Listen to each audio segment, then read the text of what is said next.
Bonsoir à tous et bienvenue dans votre quotidienne de ce lundi 12 février. Après plus de 3 ans passés à la tête de la préfecture de police des Bouches-du-Rhône, Frédéric Camilleri vient d'être nommé dans l'Essonne.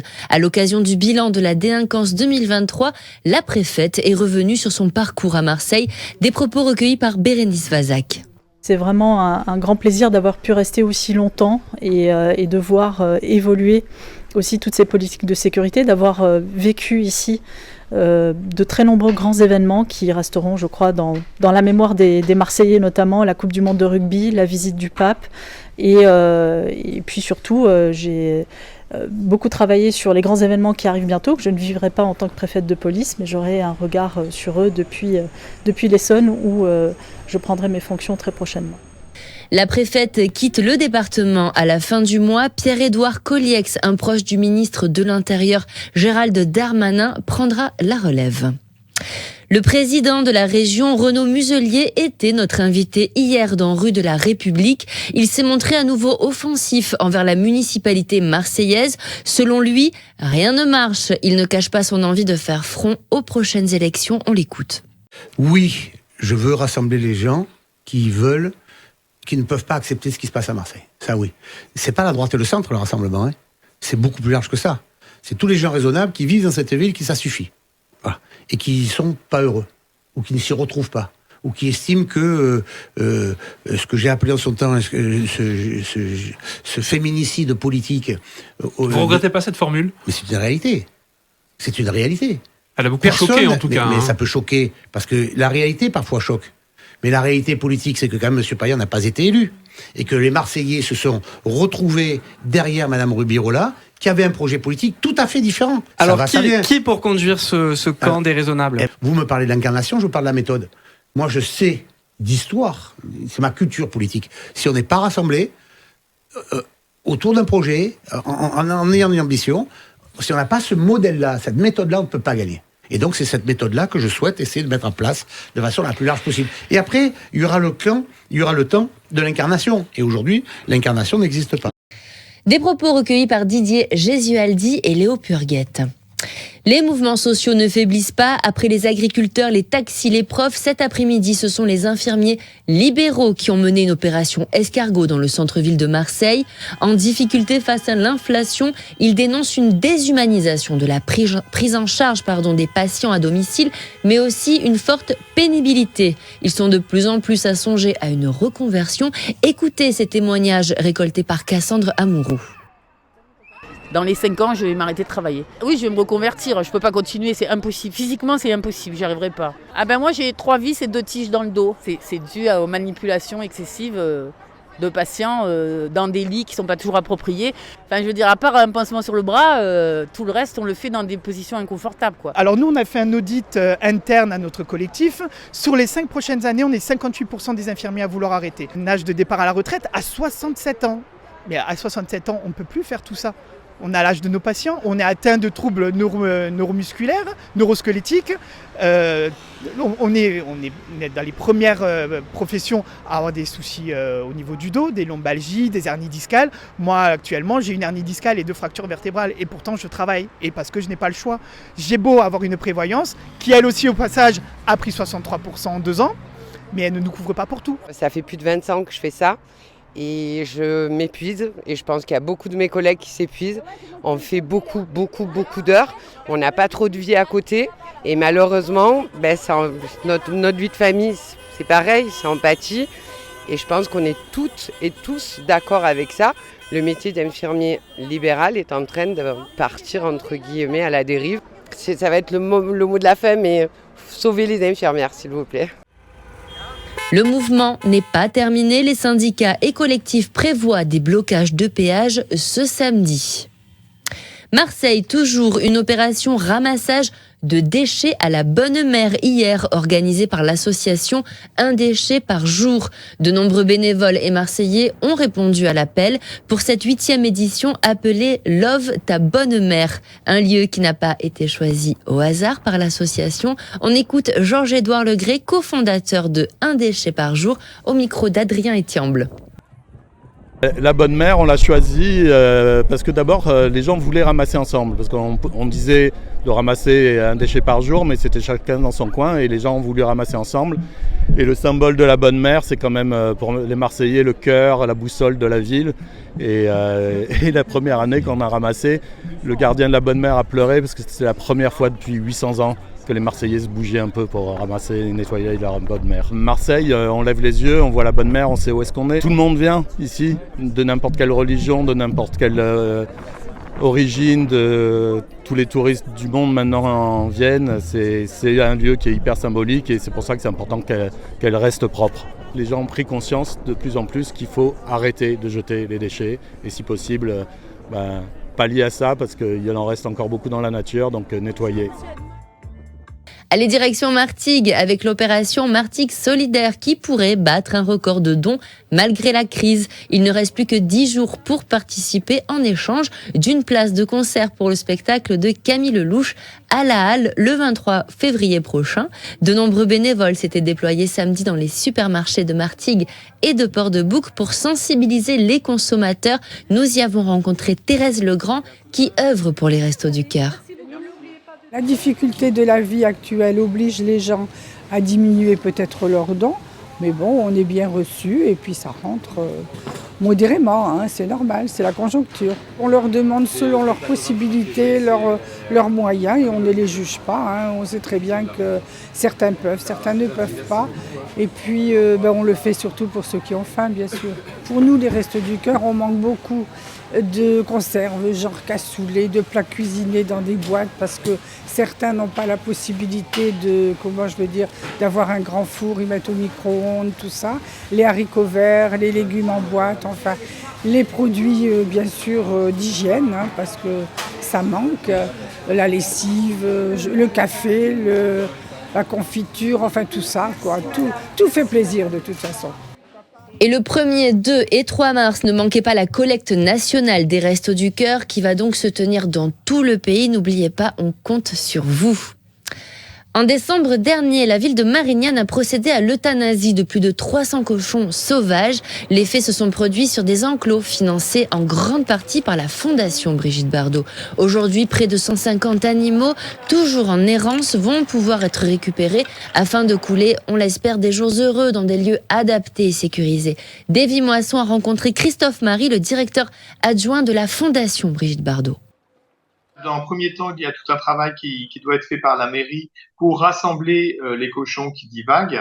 On se doute que ça va être quand même assez long parce qu'il y a aussi pas mal de gens qui nourrissent à droite à gauche les cochons et ça amplifie la problématique. Il y a aussi des vols de petits cochons parce qu'ils sont mignons, les cochons vietnamiens, et sauf que une fois qu'ils deviennent adultes, ils sont rejetés dans les rues de Marignane. Donc c'est très complexe et ça va sûrement prendre plusieurs phases. La première phase est celle qui concerne le plus d'animaux. Elle est prévue d'ici la fin du mois.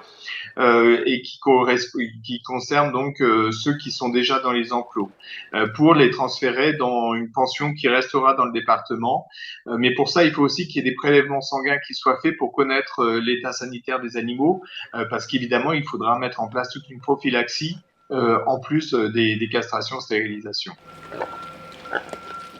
Allez, on ouvre une page sportive à présent avec l'OM. Une nouvelle bronca ce week-end pour les joueurs de l'Olympique de Marseille. Après un match nul à domicile face au relégable du FC Metz, l'OM n'avance plus en Ligue 1 avec une 8e place au classement et désormais 8 points de retard sur le podium. Malgré le but de la recrue Faris Mumbagna, les raisons d'espérer se font de plus en plus rares, Karim Attab. C'est la crise à l'OM, oui on peut le dire. Après un premier mois et demi de compétition en 2024, les affaires marseillaises sont beaucoup plus mal engagées que ce que les supporters espéraient. La CAN et les blessures sont passées par là, le mercato aussi, mais les résultats de l'OM de Gattuso sont vraiment trop insuffisants. Pourquoi je serais là si je n'y croyais pas ? Je pense que je suis pas là pour perdre mon temps. C'est évident que forcément que j'y crois.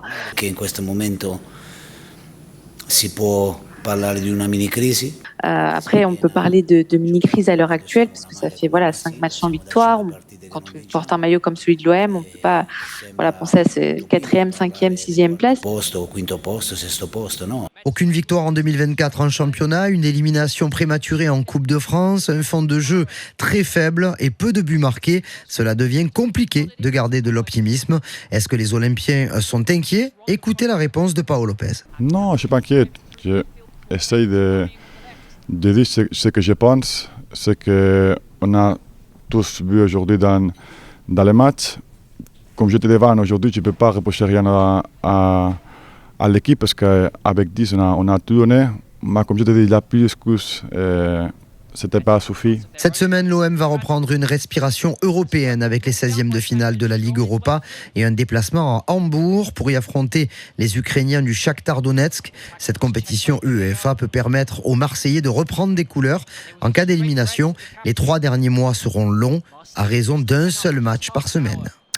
Shakhtar OM, c'est jeudi donc à 18h45 à Hambourg. Les supporters marseillais seront présents en Allemagne. Le club s'est montré performant depuis le début de la campagne en Europa League. Ils peuvent espérer aller un peu plus loin dans la compétition. Devant un public conquis, le Français Hugo Humbert a triomphé à l'Open 13 de tennis à Marseille hier. Le Messin a impressionné et s'est imposé en 2-7, 6-4, 6-3 face au numéro 13 mondial Grigor Dimitrov. On regarde ce sujet de Nordine Ali Saïd. Il est invaincu en finale dans sa carrière, le Français Hugo Humbert. Hugo Humbert a conquis les 5800 spectateurs présents au Palais des Sports de Marseille. Victorieux du numéro 13 mondial Grigor Dimitrov dans un match totalement maîtrisé 6-3, 6-4 en 1h25 de jeu. C'est son 5e trophée en carrière. Il devient numéro 18 mondial, soit le premier Français au classement ATP. Pour moi, de gagner à Marseille, c'est un moment important. Ouais. C'est quelque chose qui me tenait à cœur. Parce que comme j'avais dit depuis le début de la semaine, c'est ici que tout a commencé pour moi. Il y a eu beaucoup de premières, donc c'était quelque chose d'important. Et puis je me sens super bien ici. À chaque fois que je suis venu, j'ai fait minimum demi-finale. Le public marseillais a tout donné ce dimanche, notamment ce groupe de supporters venus des 4 coins de la France qui a mis le feu dans cette finale. Donc on fait tous les tournois en France, pas mal de 250, Marseille, Montpellier, Roland-Garros, Paris-Bercy aussi. Donc on fait pas mal de tournois et on met une super ambiance, donc c'est top. Des passionnés en tribune et aussi sur le court pour accompagner les joueurs, 36 ramasseurs de balles majoritairement du département Bouches-du-Rhône vivent une expérience unique. Franchement c'était exceptionnel, on a passé de très bons moments. On a fait les phases finales et c'était très cool, toute l'équipe est très gentille et c'est vraiment un moment incroyable. À la sélection et l'encadrement des ramasseurs de balles, Bernard, en poste depuis 17 ans sur l'Open 13, nous raconte ce qu'il faut pour faire partie de cette aventure. D'abord, il faut être licencié à la Fédération française de tennis, il faut connaître le règlement et il faut être rapide, efficace, souriant et avoir des jambes. Une 32e édition réussie avec les fans marseillais qui attendaient la victoire d'un joueur français depuis 7 ans, c'était Jo-Wilfried Tsonga. Le Mikado à Martigues fête ses 4 ans demain et vous êtes invité. Ce pôle entrepreneurial établit les liens entre innovateurs, créateurs et acteurs de l'économie de demain. Le Mikado vous invite donc à découvrir ses équipements et son offre de services dédiés aux entreprises. Le pôle est situé avenue Auguste Baron à Martigues. Allez, avant de se quitter, un rêve, celui d'un homme dont personne ne connaît l'identité, mais on peut parier à 10 contre 1 qu'autour de l'étang de Berre, tout le monde l'envie. Il s'agit du gagnant du Quintet Plus, disputé à l'occasion du prestigieux Prix d'Amérique Legend Race, et qui a remporté la somme de 638 076 €. Et il ne faut pas les oublier, et 80 centimes, ça peut toujours être utile à la machine à café. Le gagnant, car on en est sûr, c'est un homme, habite à Fos-sur-Mer, la ville où se trouve également le bar PMU du commerce, là où ce joueur anonyme a trouvé l'arrivée dans l'ordre. Michel Montagne a enquêté.